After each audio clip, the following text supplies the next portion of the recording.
und andere Abenteuer.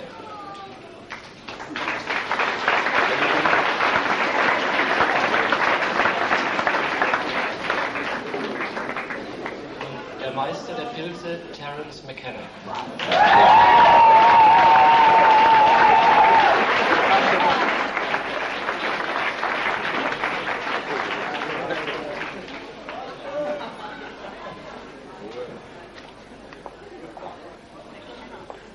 This is a very good place. And this is a very good time that we have come to be here. It's very special tonight. This is a magical moment for many of us. Why? Because we have many powerful, wonderful magicians here. John Barlow. He is a rancher from Wyoming, a man of the mountains. He says he's the only Republican state politician who is an acid head.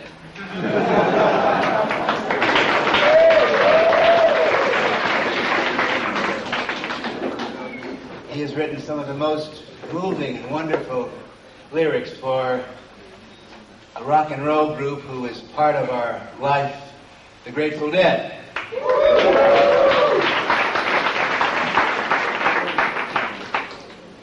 But the title and theme of our meeting tonight is From Psychedelics to Cybernetics. That means, psychedelic means mind expanding, mind revealing, mind opening. Psychedelics is the longest tradition of individual growth and personal freedom and the wonder of exploring the world within. Psychedelic means to operate your own mind and to learn how to navigate through the universe of your brain. And certainly Barlow has done that. But in the last 10, 20, 30, 40 years, a new way of communicating has developed. It's the use of electronics to send our minds and to send our thoughts at the speed of light around the world. I should have the microphone closer to my lips. Is this good? Yeah. All right. Cybernetics has to do with sending the wonderful visions and thoughts and dreams and revelations and innovations that we've learned how to generate in our brains, how to send them to other people in the basic form of the universe, quantum physical electrons. So the other side of our evening and the other side of John Perry Barlow is that he is one of the leading philosophers and shaman and journalist, teachers of the cybernetic revolution. And just as for thousands of years throughout our history and the last few years in our lifetime, there has been a group of us moving up the east-west trail to talk about going within.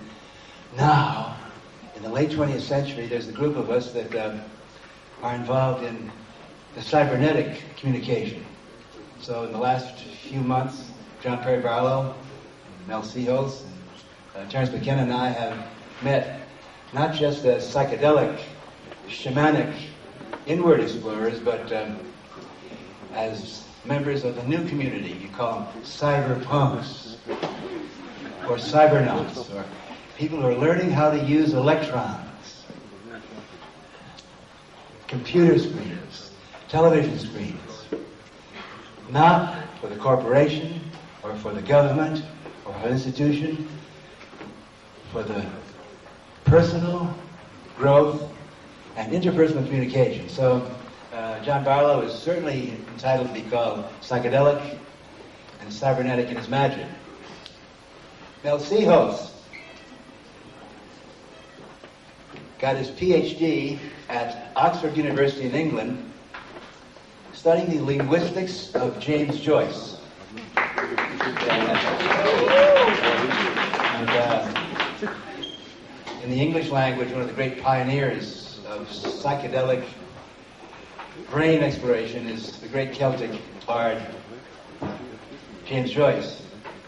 And now, in the last decades of the 20th century, Professor Mel Sehos at Penn State University is pioneering, I think, one of the most advanced, important, wonderful applications of cybernetic, electronic communication. He's bringing the computer into the classroom and making it into an intercommunication system where his students can send ideas to each other and match wits and perform books and act out and innovate on the screen together. It's a technique of education which many of us think is going to get rid of the teacher-student examination mode of education and make education what it should be, a fast interchange and interaction between human minds. So we welcome to our magical group here, Mel Sehos. And it's a matter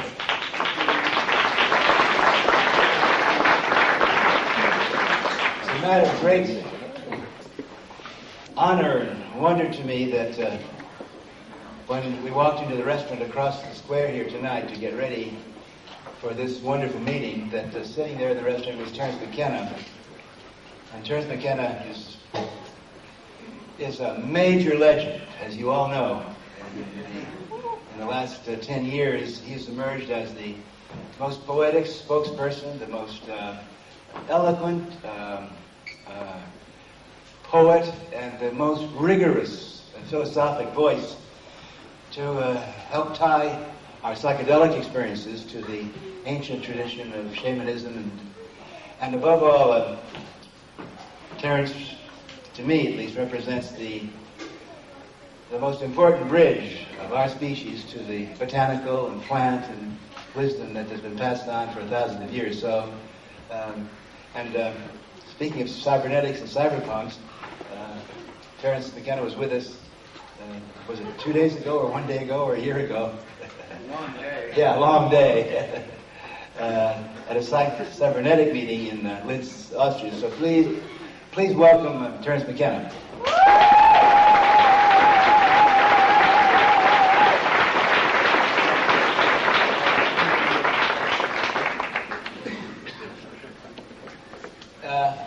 In the year 1960, I was invited to come to Harvard University, and I was given a license by them.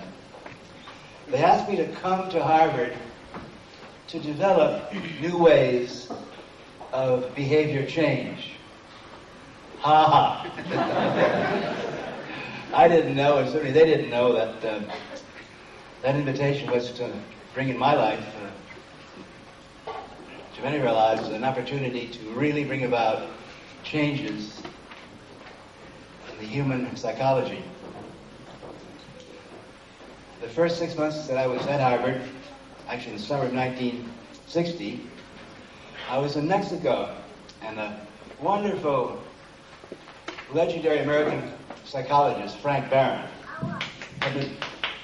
Thank you. Frank Barron is a fellow Celt and a wonderful prophet. Frank had been talking to me about some magical mushrooms that had been given to him by a famous professor in Mexico City. And he said these mushrooms had been used by the ancient Aztecs before the Spanish came to Mexico, and that the basis of the religions, these pre-Christian religions, was this magical mushroom. And on the occasion of the coronation of Moctezuma, the great Mexican king, emperor, the entire city of Mexico City, 100,000 people, were illuminated and enlightened for 2 or 3 days on these magical mushrooms. Think about it. Now, personally, when Frank started talking to me about this, I said, come on, Frank, we're scientists, and you're talking about magical visions, and you're talking about Blakeian revelations, and you're babbling to me about these hallucinatory worlds within you. You're going to lose your credibility as a scientist if you talk this way, Frank. And as your friend and buddy, I think you better be quiet about this, because... But in Mexico, Cuernavaca, actually, not Mexico City, that summer, 1960, the mushrooms came to me.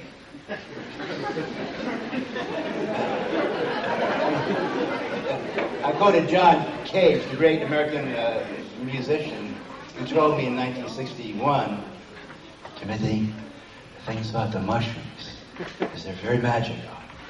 That you can decide you want to find the mushrooms. Like you can go to the forest and look and go to the places where the mushrooms are supposed to be day after day, and they won't be there. But someday, when the time is right, and when you're ready, you'll walk there and suddenly, boom, boom, boom. The forest will be filled with mushrooms. And that happened to me in Mexico City, Mexico, and since that August afternoon on the grass in Mexico City, then I discovered in 5 hours more than I had learned as a diligent psychologist in 15 years. What did I learn? I learned that the human mind is a small, frail instrument, and since it's a tiny little program that is connected to the most awesome, incredible instrument, reality generator, the human brain. And since that moment in August 1960 until tonight, September 1990, I have dedicated most of my energies to the incredible challenge of learning how to use the brain, how to operate this wonderful nervous system. Now, actually, back in 1960, Western psychology and Western science knew nothing about these experiences. We were totally naive. But it was interesting.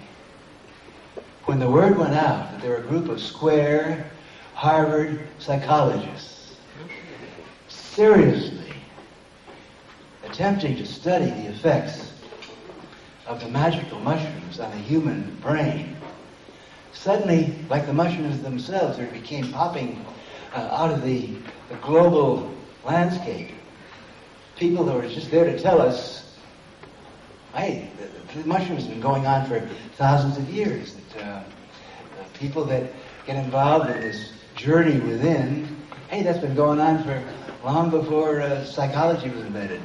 And Aldous Huxley, you know him? Yes. And, Gerald Heard, Arthur Kessler. Suddenly, some of the most interesting minds in the Western world came to Harvard and began teaching us that hey, this is not just a new research tool, that what we stumbled onto here was the longest and to me the most glorious tradition of humanity, the journey within, and that we had been quite unknowingly brought into a stream of human search that had been going on for centuries. You can say it probably started along the banks of the Ganges rivers 2,000 or 3,000 years ago. It certainly popped up in 400 or 600 BC with Pythagoras in Greece and with the Buddha in northern India, and Lao Tzu and the Taoists in China, all coming to the same conclusion that there is this universe within, and the great challenge of human life is to make this voyage and to pass on what you learn and keep this flame of, what is this flame? What's it all about? Well, to me, what we're talking about tonight and what has unified us over these centuries and millennia is the belief that within the human being there is a divinity.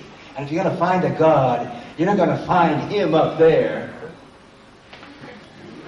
You're going to find her, him, it, them within. And that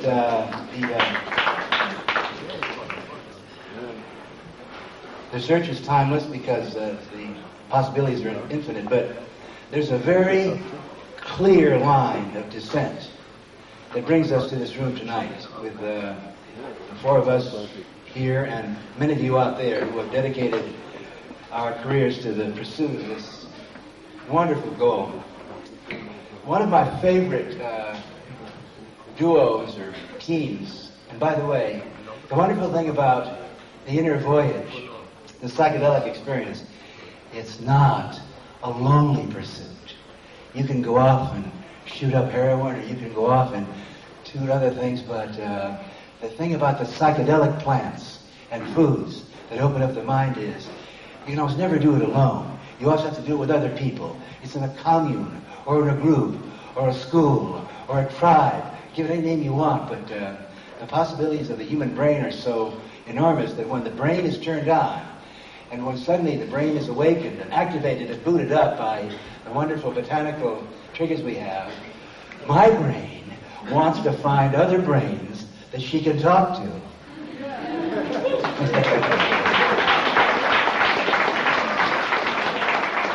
My brain is activated and flashing and illuminating at 1,000,000 miles an hour. She doesn't want to be bothered with, Timothy Leary games or words, or she doesn't want to wander around the streets of cities made of plastic. She wants to be out in tune with nature. Above all, she wants to have someone else that's in the same level, and she wants others that are operating at that same beat. And she wants to hook up and link up and fuse, and of course I'm talking quantum physics here. Nothing exists for us in the sense it's not in a field unless we're interacting and giving and taking back. Well, this thing started, as far as I can see, for me, in Athens, Greece, at the time of the Great Awakening. And what's the awakening? Oh, I said it. It's the responsibility of the single individual human being to stand up and say, okay, I will accept the challenge. If there's any God, I've got to find it within me. If there's any realities out there, like it or not, I'm creating them with my brain and with my consciousness. There's no one out there that can explain it all or tell us what to do. The key to everything is you've got to think for yourself. You've got to question authority. You've got to always expect that the collective and the structures and the establishments and the organizations are going to not be happy with what you're doing.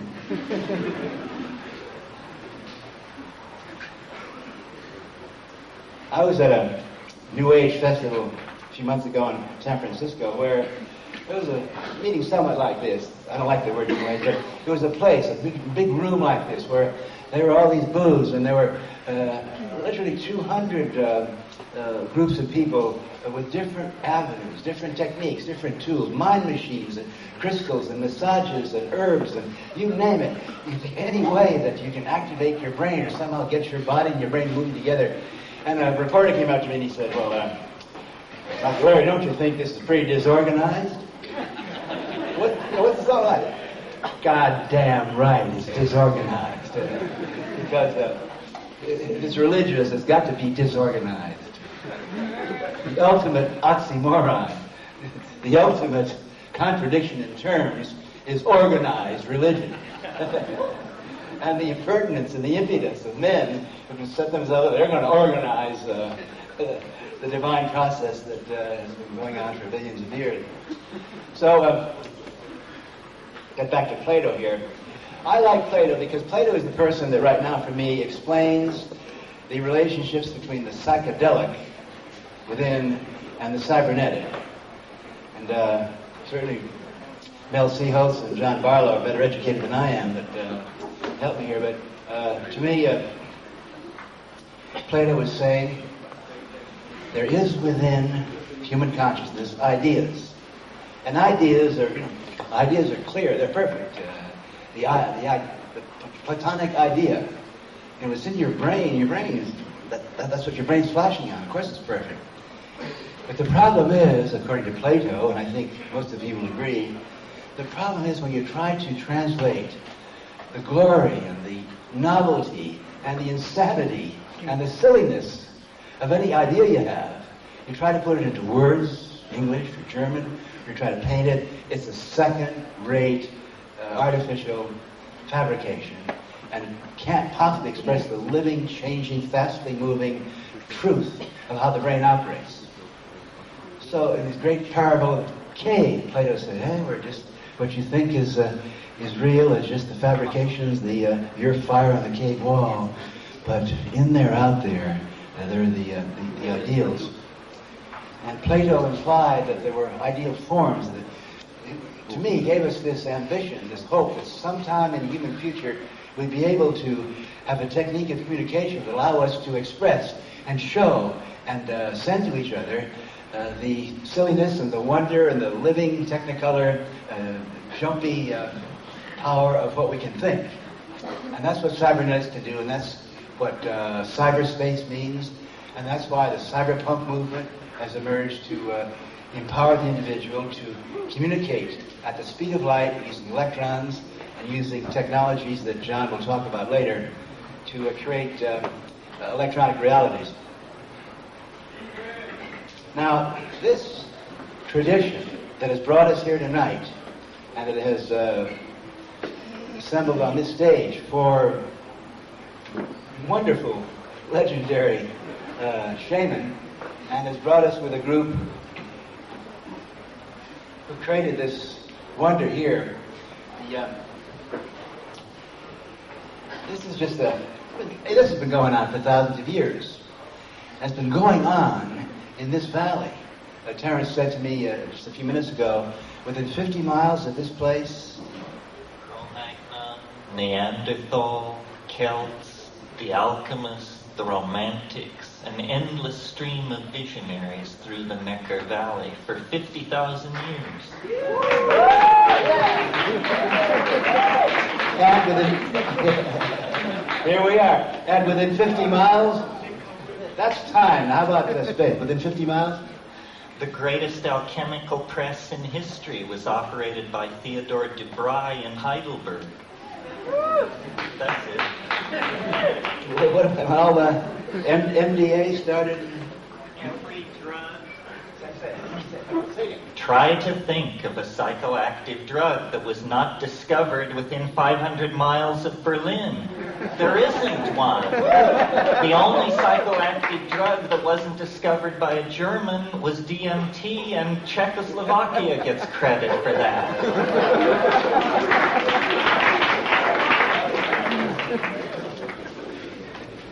But there's been a great source of just amazement to many of us who've been wandering around this valley in the last couple of days. This is a very special place in Linz, Austria, in Vienna. I know many of you come from Switzerland. When I was in exile, seeking political asylum from the Nixon regime in the 70s, it was Switzerland that invited me to come there, and we all know what happened along the banks of the Rhine River in Basel, Switzerland. A round of applause, please, for Albert Hoffman. I welcome my Swiss friends in Basel and Zurich and Bern. Sergius Golowin, the great magician. Thomas Pynchon, the wonderful psychedelic cybernetic novelist who wrote Gravity's Rainbow, has a wonderful phrase. You remember it? In Gravity's Rainbow, he said, "There are valleys up in the Alps in Switzerland where they have not drawn an unhallucinated breath in 500 years." And what he's referring to is the tradition, the company, the band, the groups of people who've been on this search. Who we're talking about that at? Who were we talking about at dinner? The alchemists and Averroes. Oh, yeah. Well, Frankly,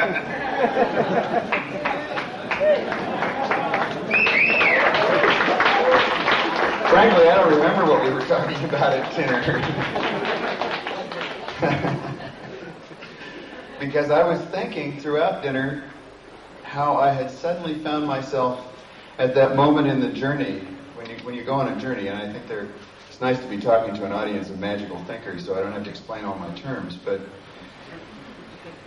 there is a point when everything starts to kick in and you realize that the universe is working fine. And you in it, and there's very little you need to do. Yes. I finally got the German word for the sensation of this. It's Rausch. So today, at a certain point, I got up this. Well, I was in a nightmare train all night with Dr. Leary. We were taken in the amusingly named sleeping car and dragged across Germany. And when we arrived, then we slept for a while. And when I woke up, I said, "This is the moment." It'll be one of several, but this certainly seems like it. So when we decided we were going to speak together tonight, we had no agenda whatsoever. And the first thing I want to tell you is that I've been following Tim literally for the last 25 years. And he's led me some strange places, but never astray.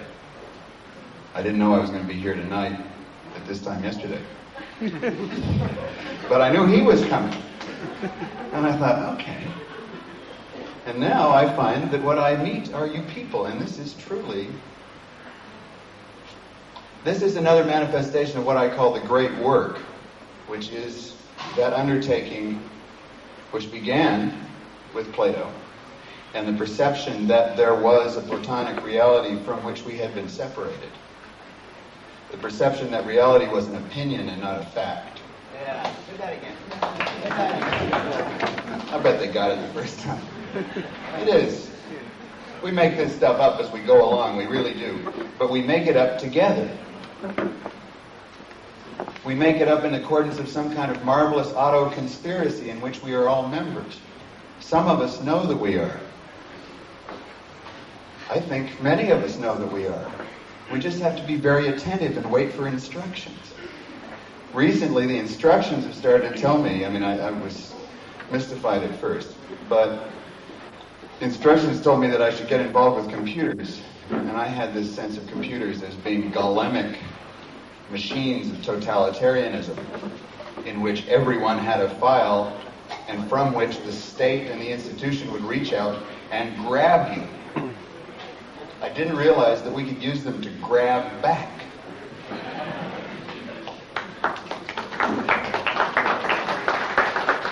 And what we were creating was the great collective organism of human consciousness, which is the very thing that Plato wanted us to recognize, and which Dr. Leary has done more than any other person of this century to popularize.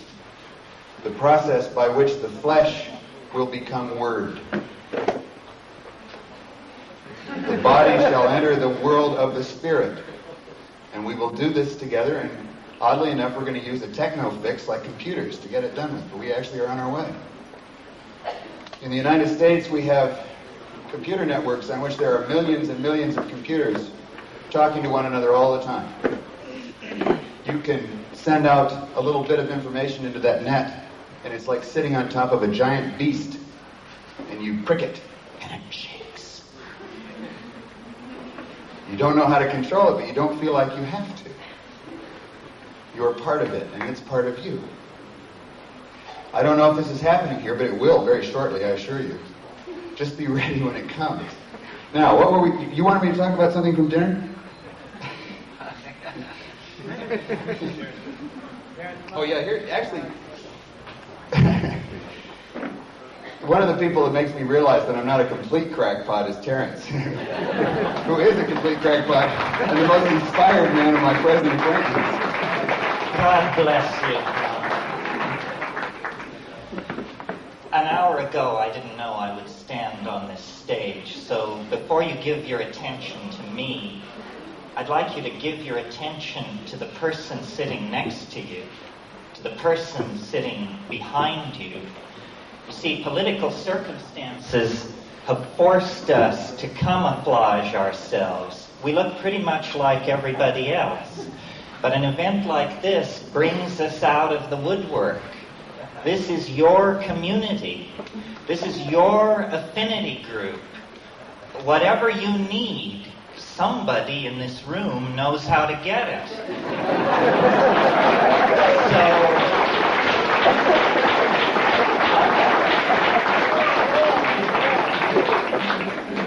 So it's not necessarily the four dicks on the stage that are going to lead you into a new world.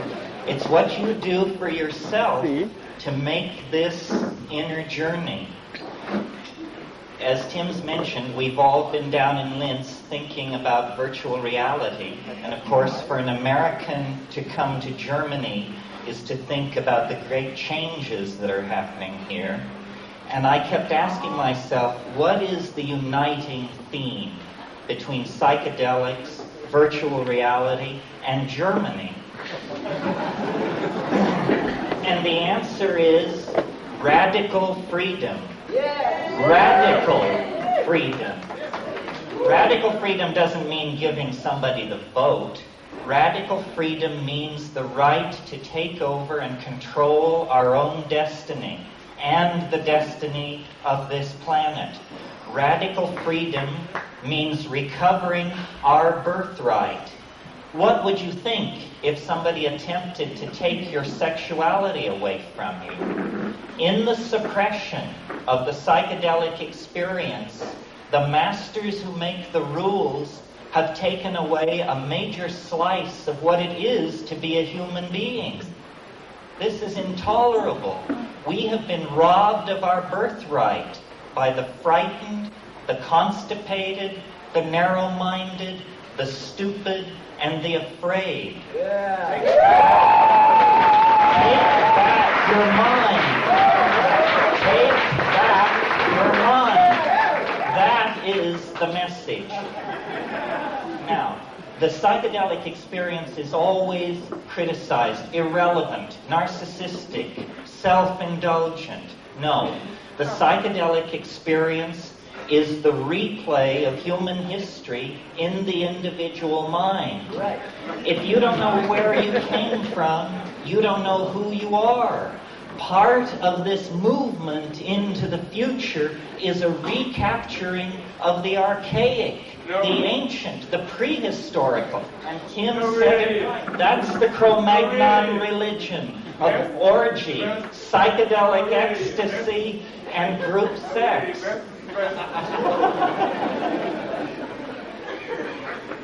Well, how do we get from where we are to where we want to be, and why is it so difficult? Well, I think it's difficult because we have a lousy way of communicating. We communicate with words. Words are small mouth noises. Small mouth noises are a very low-grade channel of communication. What virtual reality holds out is the possibility that we can create a language where we see what we mean. If we could see what we mean, we would have a kind of telepathy. What about to know?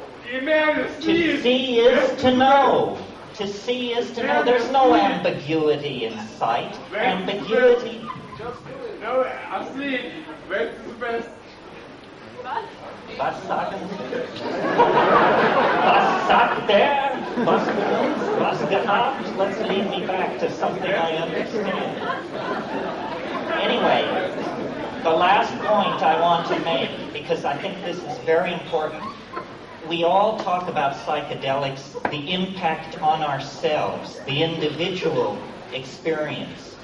But what are they when you look at 1 million psychedelic trips?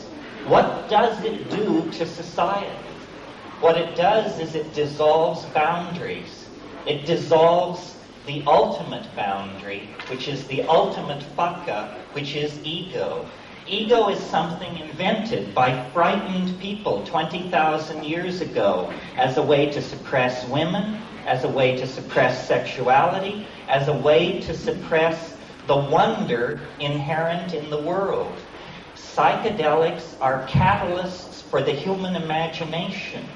We were called forth out of monkey existence by the fact that we had strange eating habits. And the consequence of those strange eating habits is now a monkey can dream of transforming its collective soul into a flying saucer. This is the goal that lies ahead at the end of history. History doesn't go on endlessly fluctuating centuries into the future. History is leading toward the transformation of this planet in our lifetime. A cybernetic, biological, psychedelic being, the collectivity not only of humanity but of all life on Earth, is struggling to be born. The entire universe of matter is the womb of mind, and it is the task of human beings to lead the collectivity of humanity out of the labyrinth of matter and into the realm of the imagination. The imagination is where we're all going to live. The imagination is the only place where the human soul is at home. Oh Lord, I feel it.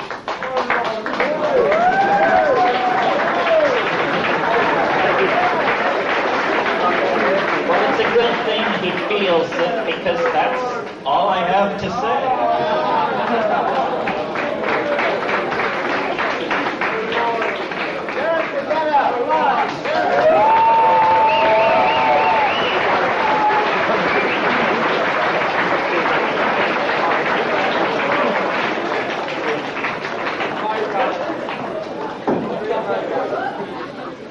My Lord,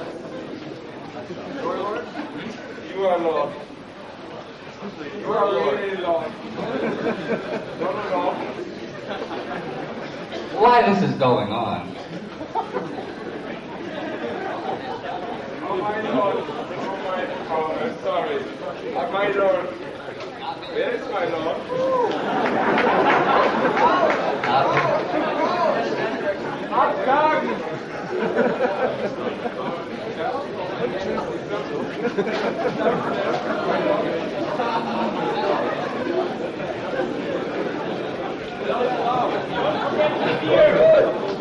The Lord will be back in a minute.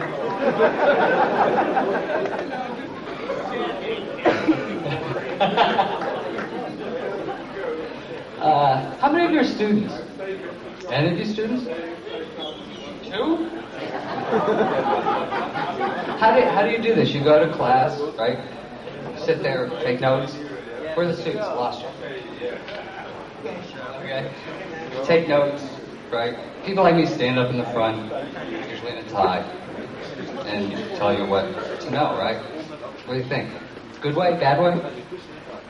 Sucks. Why should somebody like me stand up in the front and tell you? Good question, huh? Excellent question. That's why I asked it. No answer. Ah. Hopefully. But why should I tell you? Why don't we discover it together?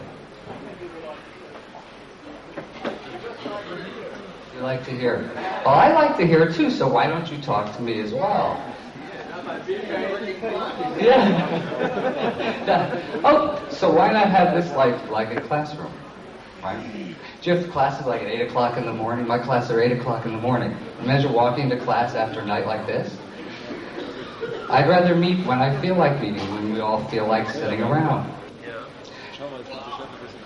The technology that John mentioned, the virtual reality, that looks like it's going to let us do it. So we can meet when we want and go where we want. Why should I stand here and try to tell you? I feel this Joyce. Why should I try to explain Finnegan's Wake to you, which I couldn't even begin to do anyhow, when the two of us could put on our helmets and our gloves and take a little ride down the Liffey and go see Aunt Olivia for a while. This is what we're trying to do. What should be more mind expanding than education, than learning? It's the best aphrodisiac there is. It's the most psychedelic thing there is. We tried one way of psychedelics and I got in trouble. We'll try another way. I'm not a programmer, I'm not a technical person, I'm just a heavy user. And I would like you to be heavy users too. We could connect right now. I have probably next semester, Tim and I will be teaching a course where some of our students will be in Europe, some will probably be in Japan, and we'll all get together in a virtual place, maybe Honolulu. I went to school there too. That's a very nice place.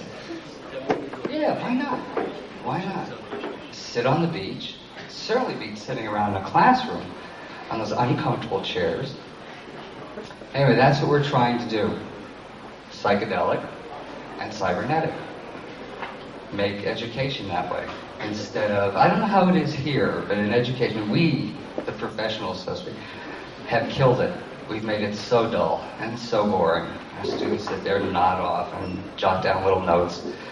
We want to put some of the pizzazz back in. The programs we're using to do this, guess who made them? Guess who thought them up? This man sitting right here. We took what he had, and we're still in the process of doing it, and changed them into something that we hope will put global education. We talk about the global suburbs. Well, this will be global education where we can all get together in one environment and change it at will. Whatever you want to see, we can do, show you just by making some gestures. You ready? You gotta go back? So I'll give you back to the creator of these things. Look for them. If any of you are interested, I'll do a little plug here. What? Did you find God yet? Looking for you. You want to find God? Get a mirror. You want to find God? Look deep in the eyes of someone that you love. You want to find God? Go out that starry night and open your eyes, and your brain sees the world through the windows of the eyes.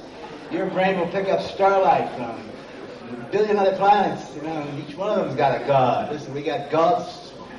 When you start looking for her, him, it, them, we got them everywhere, so no problem about finding God.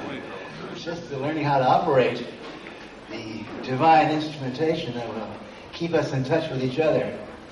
Hey, Barlow, come on, it's time to eat it. Barlow comes from a rock and roll tradition, and I've been a groupie and a fan of the Grateful Dead and rock and roll people, so we decided we'd make this thing tonight a stand-in. Take the guitar, John, and give us a riff. Who does this to me? He was right with you, by the way. You should listen to him. I mean,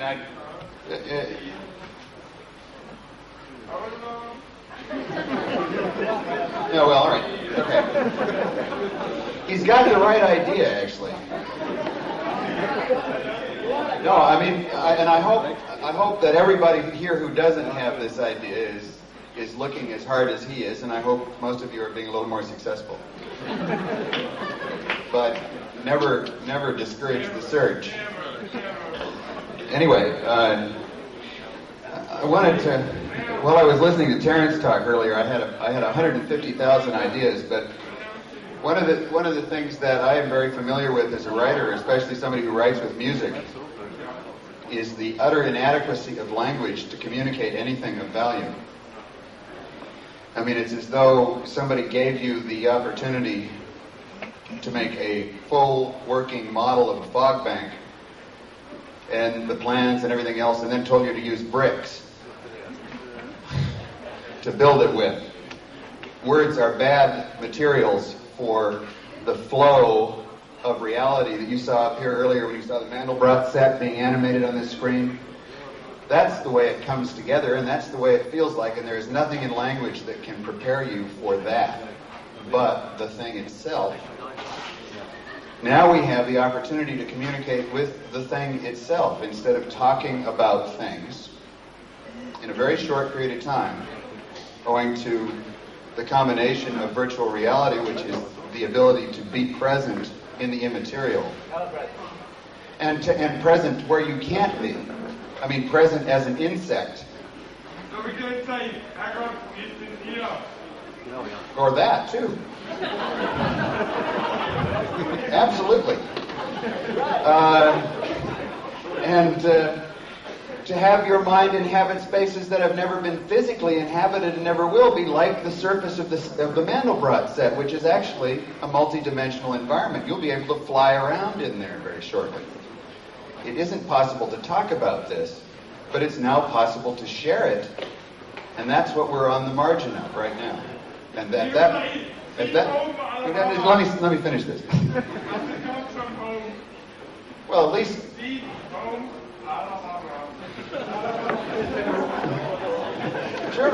German has a great heckling quality. I mean, it's sort of amazing to me that you guys ever went for authoritarian government with hecklers like this. I'll bet you don't do it again. But I don't actually think the government has much of a chance. I think the government is already in the process of disappearing fairly rapidly. And being replaced with I'm not sure what, but I'm sure in favor of it.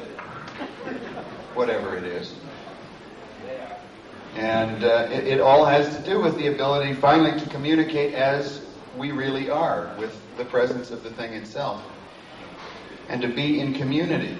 In the United States, you know, one of the things you folks do have going for you that I hope you don't lose is the sense of place that you get in a place like Heidelberg. In the United States, we almost have no sense of place, which has driven us to find community in all kinds of new ways, like Deadheads, for example, who have no place at all. But they wander around patiently behind the Grateful Dead, and when they arrive, they are home.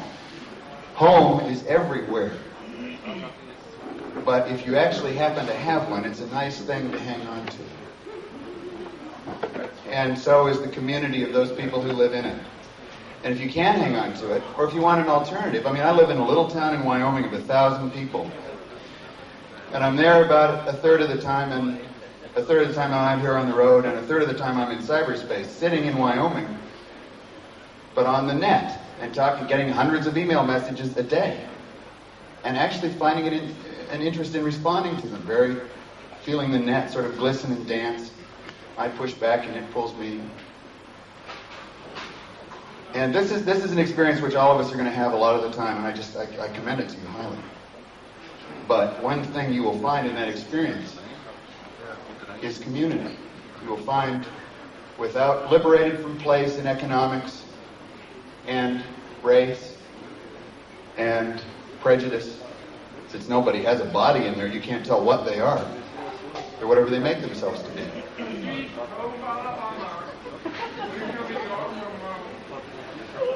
I don't like that song that much. It's still the right idea. If you want to make an Alabama in cyberspace, you can do that too. Anyway, don't forget to keep a Heidelberg in cyberspace, because this is a truly magical place.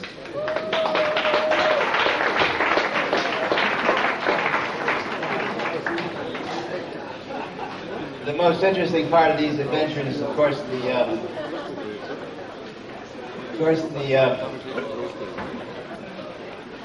getting interaction from here. Yeah, I think we've talked enough from the stage, don't you? And I hope people will come up and use this microphone and talk with us. I'd like to tell you one parable before we go interactive here.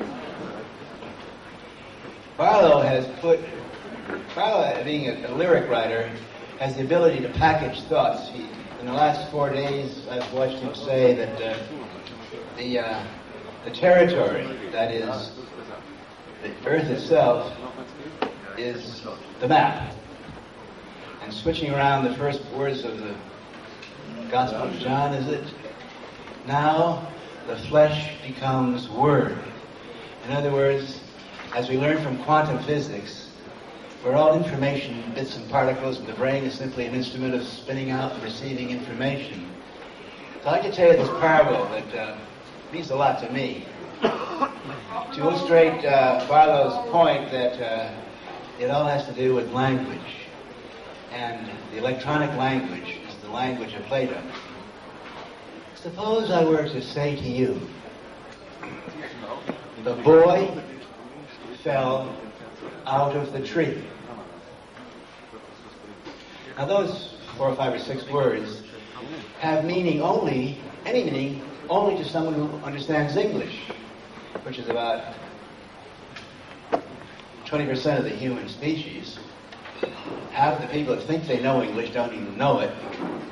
In other words, when I say that, very few people will know what I mean. But even if you understand English, you still don't know what I mean. What boy? What kind of a boy? And what kind of a tree? And where was the tree? And why did he fall out of the tree? And what did he fall into or on? In other words, the words are the most impossible, difficult, ignorant way of trying to express this wonderful, incredible picture I have in my mind when I say or write, the boy fell out of the tree. Okay. In 5 or 10 years, we think and hope that every young person in the world, in the inner cities of America, which are fourth worlds of deprivation and despair, the third worlds, any young person or anyone who wants to communicate that incredible picture I have in my mind of the boy fell out of the tree, with 5 or 6 or 7 or 8 moves on my wrist computer. I've got lenses on, okay? I go.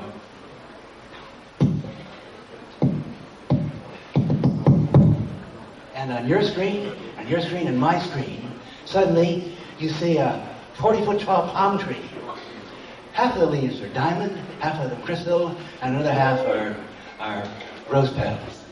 And you see a 14-year-old boy with a blue bikini and a golden necklace, and he's doing 3 double flips down into a swimming pool made up of chocolate mousse, covered with Schlager, whipped cream, yeah. And you throw in, with Mitch Schlag. Mitch Schlag. Okay? And then suddenly you say, yeah. And then you go, and you've made the tree explode into a fractal, and you've changed the chocolate mousse into an orange sherbet. And you're doing it suddenly, you see. It's, McLuhan said it. Marshall McLuhan said it. The medium is the message. But it's not the medium is the message. The medium of optical, neurological brain communication, the medium is the reality. And when, in 10 years, the poorest child will have the ability to go communicate with you through your eyes, and together we start making realities like that, pulled up from databanks, graphic databanks stored in our thumbnail chips with 1 billion computers that cost $4. At that moment, what we all have always wanted will happen. The walls will come down. And you know and I know the Berlin Wall came down not because of tanks or guns or chemical weapons or politicians. The Berlin Wall was brought down by electrons. By the television. It was the messages being sent from in China, the faxes, the telephones, which is the ultimate subversive. That what's going on there? Hey, we're kicking ass up here in Hungary. Yeah, the message spread around the world. We all began to see that one magical moment in China when a young man, 19 years old, Wim Weiland, a student, his girlfriend was a movie major, stood in front of 18 tanks with the eyes of the world watching. The eyes of the world created a virtual reality. Literally billions of people, through the wonders of electronics, were there in that Tiananmen Square. and watched a 19-year-old kid, and in his left hand he had a bag of his school books, in his right hand he had his lunch, and he stopped 18 tanks, and I said to my wife, they'll see that in Hungary, they'll see that in Czechoslovakia, on the screens, the virtual reality screens around the world will all see that, and bang, bang, bang, bang, the walls start coming down.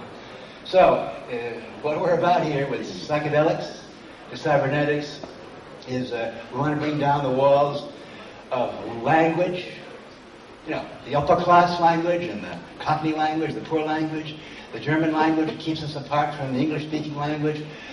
The walls of language will go down. The French semaneticians were right. Language is the ultimate tool of the oppressor to keep us all channeled and imprisoned. Those walls of language will go down. We can tell exactly what we want, what we're thinking about, talk about tectonic realities. You know exactly, no matter what language you were brought up in which you make love with, you're going to know what I'm talking about. You can dig back to me. The walls of nationality will go down, of class will go down. Why? Because brain power, brains hooked up together, sending brains through our eyeballs electronically around the world will link up this community. It's a wonderful place to be in Mannheim tonight, a wonderful time in the evolution of our species, and I can't, before I go to the audience for interaction, I'd like to,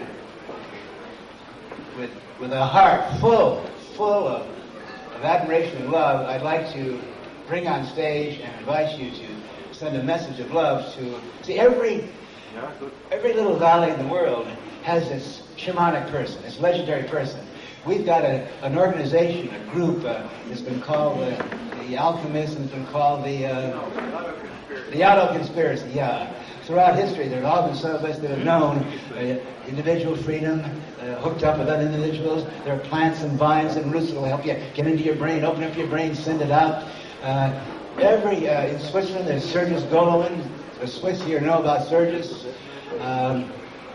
In Heidelberg and in this area, along the Neckar and the Rhine, you have a legendary psychedelic cybernetic person who's faxing and printing and sending out the same message of individual empowerment and turn on, tune in, drop out. Werner Pieper of Heidelberg. Werner, come out! Yeah!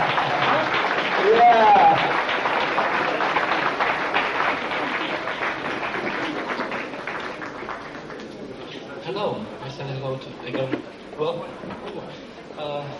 die Faxen, I'm faxing.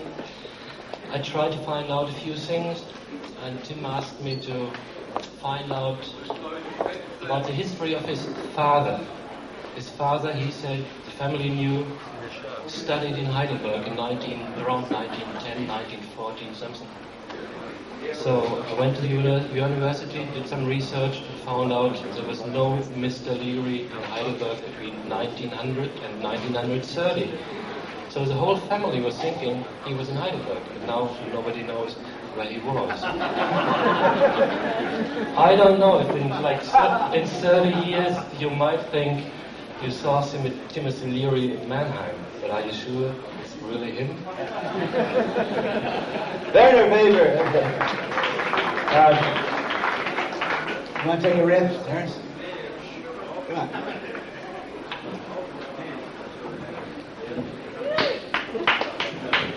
Well, listening to Tim, one thing occurred to me that I wanted to leave with you, and that is what this is all about in political terms is the empowerment of direct experience. We all are sold a bill of goods. Maybe you remember the Bob Dylan song where he says, "It is not he or she or them or it that you belong to." This is what psychedelics teach you. We're not going to learn it from Der Spiegel, from Time magazine. It doesn't come like that. Direct experience, your opinion, your feelings, your sexuality is the only real thing in your universe. Don't transfer loyalty to ideology, to money, to party, to friends, All of these things are outside of the core of your reality, and centuries of programming have been laid on to all of us to take away the power of our own direct experience. This is why psychedelics are illegal. They don't care whether people jump out of windows or any of that. They're not interested in public health. They do not want people to take back their minds. And we're going to take back our minds. Soon. The sooner the better. That's really, to my mind, the bottom line. That's why this thing has potential world consequences. Because an empowered individual in touch with their own existential core can do what that guy did with the 18 tanks. It was an idea that stopped the tanks, and it was an idea expressed not over state radio, not through the newspapers, but by one person taking a stand. You know, a great American philosopher, and I hope it was Emerson, said... No, it was Emerson. Said, if you are right, you are a majority of one.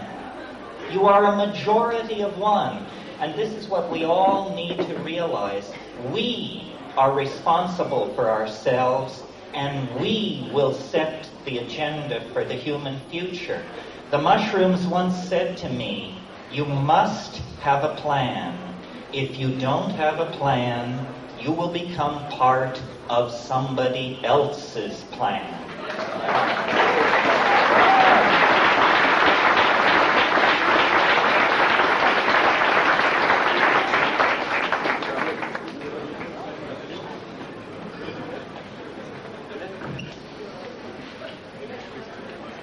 This microphone is now floating around the room. Would anyone like to... 10 meters. 10 liters. 10 meters. Anyone got a comment, question? Yeah. Move it around.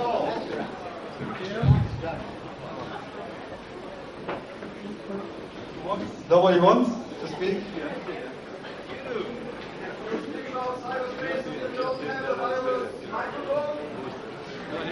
I don't think this one's long enough for you. Sorry, I'll just put my question first. Okay? Tim, what do you think of people who can reach similar insights without psychedelics?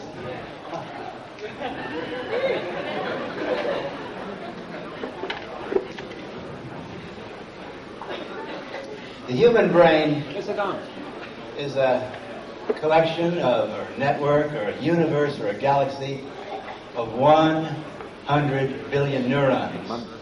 And each neuron has the knowledge processing capacity of a mainframe computer. So you're carrying around inside your skull a universe, a galaxy of possibilities and creations. And whatever means you use to turn it on, boot it up, activate it, get it going, which allows you to move it and change it and to open new directories and files and then to send it back out, go for it.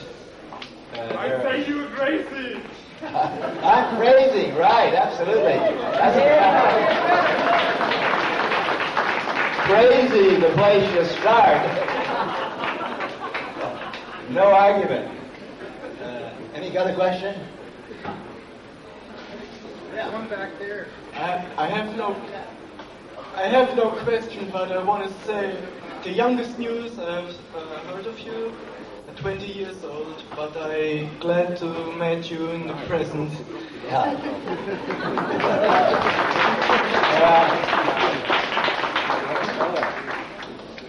Thank you. It's no accident that we're here tonight, and that, look around at this room. I mean, this is a Hermann Hesse hallucination, isn't it? I mean, this room is filled with ghosts. I mean, Plato's over there. Hey, Plato, he's at the bar there. This is what you wanted, isn't it? Yeah. And, of course, Plato was nothing without Socrates. It's all the byplay. The wonderful thing with Socrates and Plato, of Barlow and me, and McKenna and Seeholtz. We only exist when we're in interaction, sending our minds and our brains and our we're eyeballing each other. Yes, I accept your loving spirit. I want to tell you, to back up what Terence was saying, it seems kind of lonely if you say, think for yourself, and it's all up to you. But the point is that once you accept that challenge and accept that response, yes, it's hard. It's hard to get up every morning and have to... It's hard to get up every morning and say, oh, shit. It's all up to me. I love you. I love you. Yeah. Say it. Me too. Yeah. Me too. Smile at me. Stand up, though. Stand up. Open up your arms. Open up your arms. Yeah. It's hard to accept this response. We've been so trained, as Terence and other speakers said, we've been trained the minute you walk down this planet that education and religion and family and culture and nation, come on. It's tough to have to stand up and accept the responsibility. Heisenberg said, you create your own reality. You think you're studying a reality out there? You think that you're sending particles hurtling down to hit some other particles? Hey, ask the particles. They're there with you. You think your Western side is going to Africa to study the natives? Ask the natives. They're studying you. The point I'm making here is that it is hard, difficult, scary to stand up and say, if there's any God,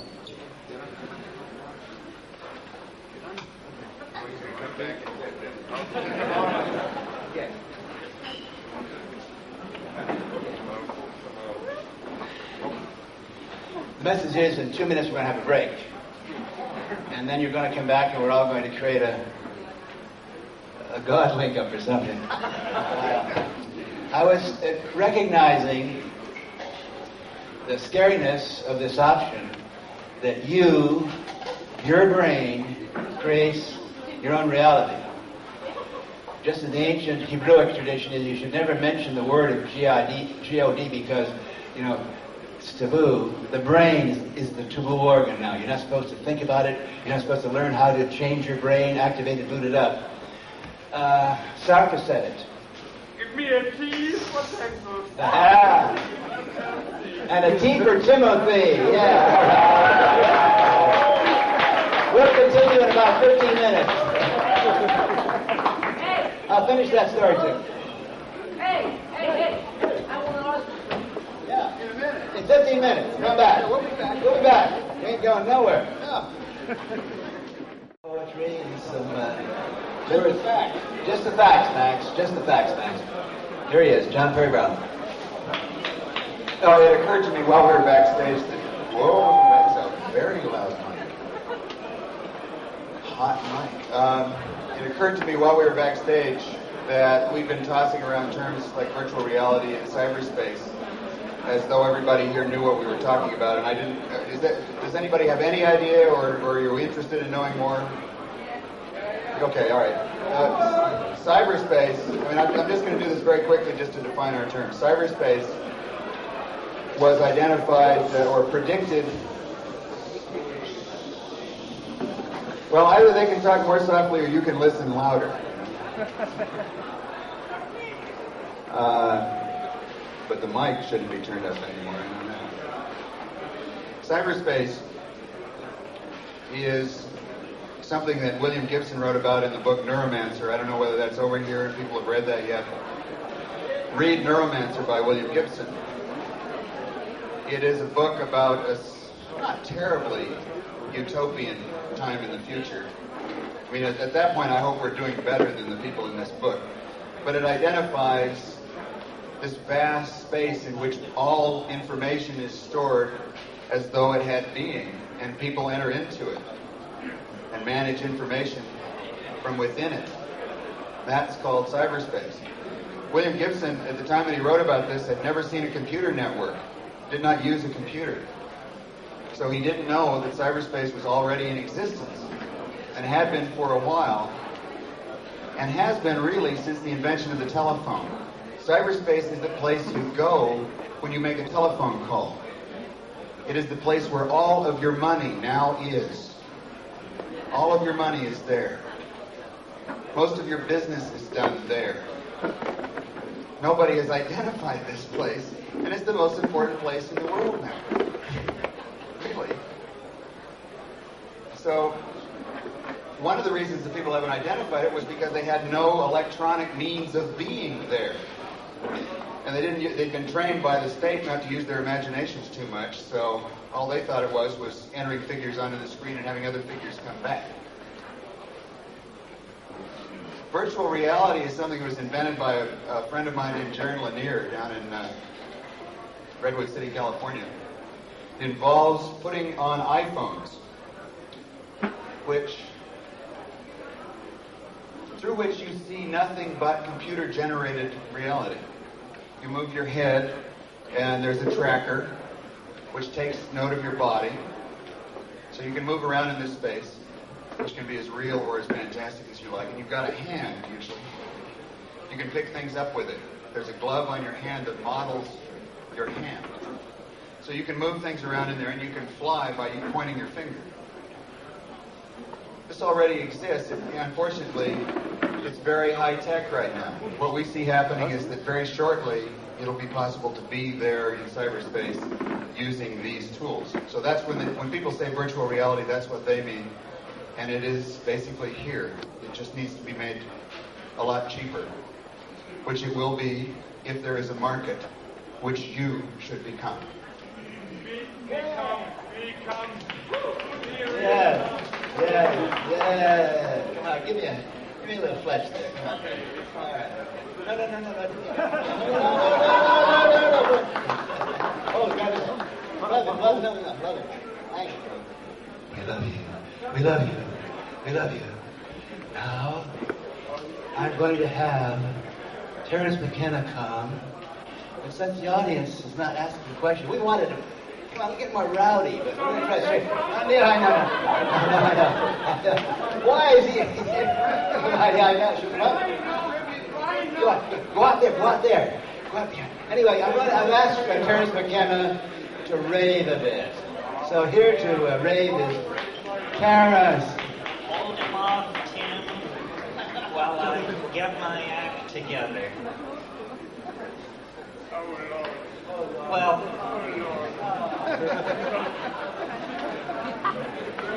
is this a virtual reality or what? It is indeed, I think so. The theme of courage comes up. Nobody ever went into the ashram to practice yoga with their knees knocking together in fear. And the reason for that is that you never scare yourself in yoga. You never move so fast that you think you're losing control. And this control issue deserves to have a word said about it.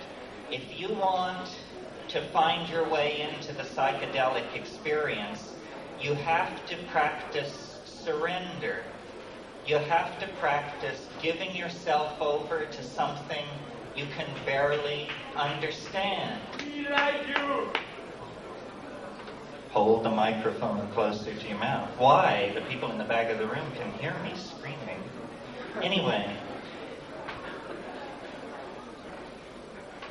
the question was asked during the question period, what about people who do it on the natch? And I think the answer has to be expanded to say, that's very fine for them, and we wish saints all the best of luck. But what about the rest of us poor bastards who don't have the blessings of angels upon our quest? The important thing about the psychedelic experience is that it is entirely democratic. You don't have to sweep up around the ashram for 15 years before you get the whammy. You simply go get the whammy. You don't need ideology. You don't need method. Gurus should find honest work. And let me make this point about the four of us. It's all very well to attend a Tim Leary event, a Terence McKenna event, but I'll tell you, there's a hell of a difference between talking about psychedelics and taking psychedelics. And I would think that the four of us would have succeeded up here tonight if you would leave this place tonight determined to do more, go deeper. It's fine to tell your friends, but the real obligation on all of us who are psychedelic astronauts is to go deeper, empower ourselves. You know, the American novelist John Crowley said a wonderful thing about psychedelics. He said, the further in you go, the bigger it gets. And I think that we really need to understand that when you take a 5 dried gram dose of psilocybin, you are your own Magellan. During your trip, your eyes will fall upon things no human eye has ever seen before, and very well may never see again. The universe is that big, that rich, that beautiful. And when you discover that richness, that beauty, and the size of the universe we're living in, you take that inside yourself. You become a better person, a bigger person, a more caring person, and an extremely politically dangerous person. And that's my wish for all of us, that we become a threat to structure, wherever we find it. You know, a big buzzword these days is chaos. They've got chaos in the Soviet Union. They've got chaos in a dripping faucet. They've got chaos in the financial markets. Well, if you're afraid of chaos, you can't be psychedelic. Chaos is the mother of form. It has been the fear of chaos that created this constipated, linear, anti-human society that we're trying to overthrow. So my call is to a kind of anarchy. Chaos is the mother of everything we love. There can't be enough of it. Surrender to the psychedelic experience, surrender to the historical experience means embracing chaos. Hang on, we'll be fine once we get to the other side. Keep the faith, stay stoned.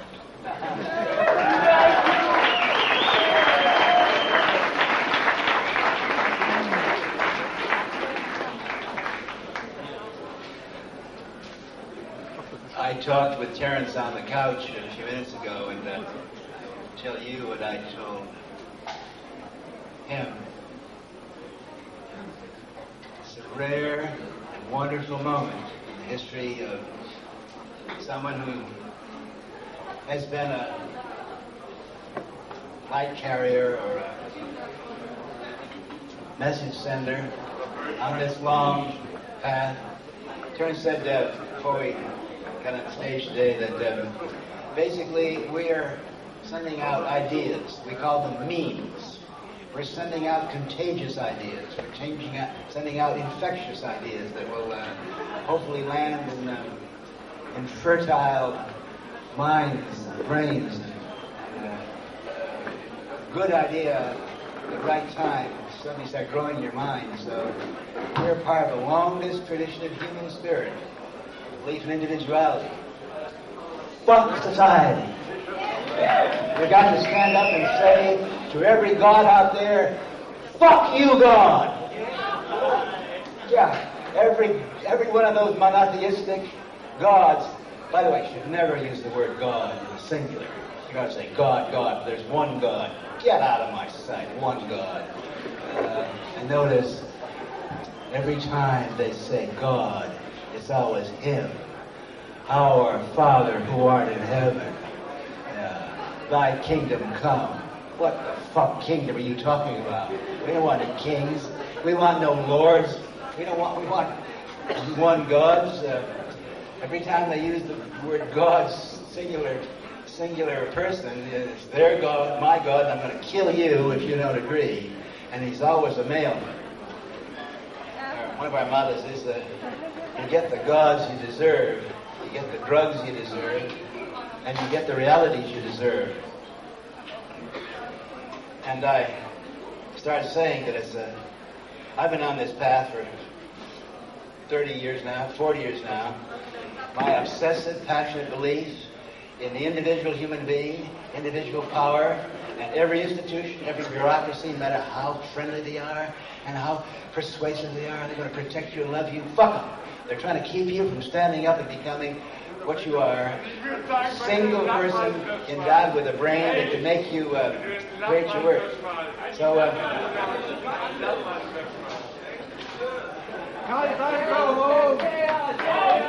chaos! Yes! Yeah!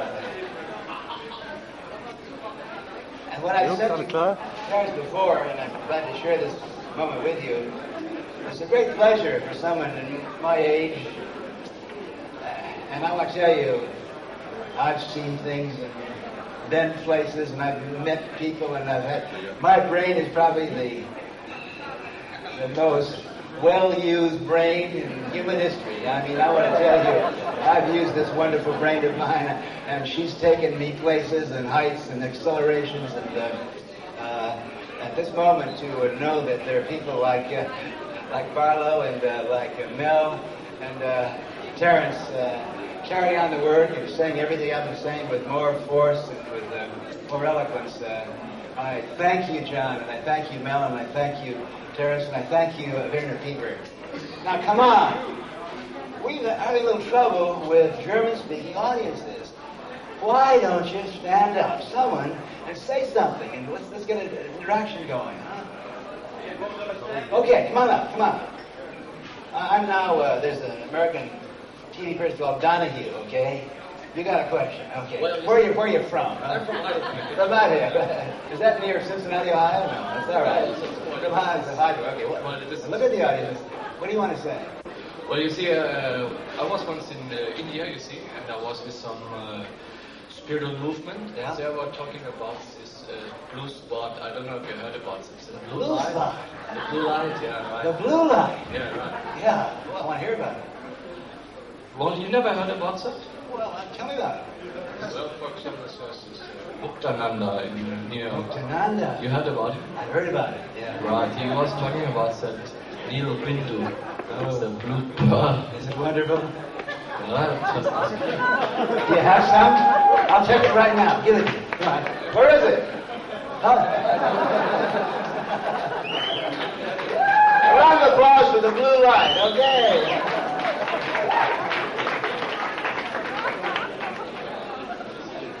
He was talking about the blue light. I don't know. Is this a Muktananda commercial? How about a round of applause for Muktananda? Come on. Woo! No. Not commercial. No. Good commercials are good in the sense. I meant in the sense that you believe in Muktananda. No. No. He was just talking about something. You believe in the blue light? I don't believe in that. I just ask you. No. You never heard about that? No. Okay. Thank you.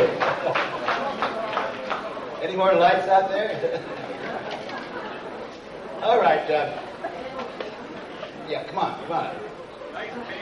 Hey, this looks like a rowdy. You like that? That's what I would say. Yeah.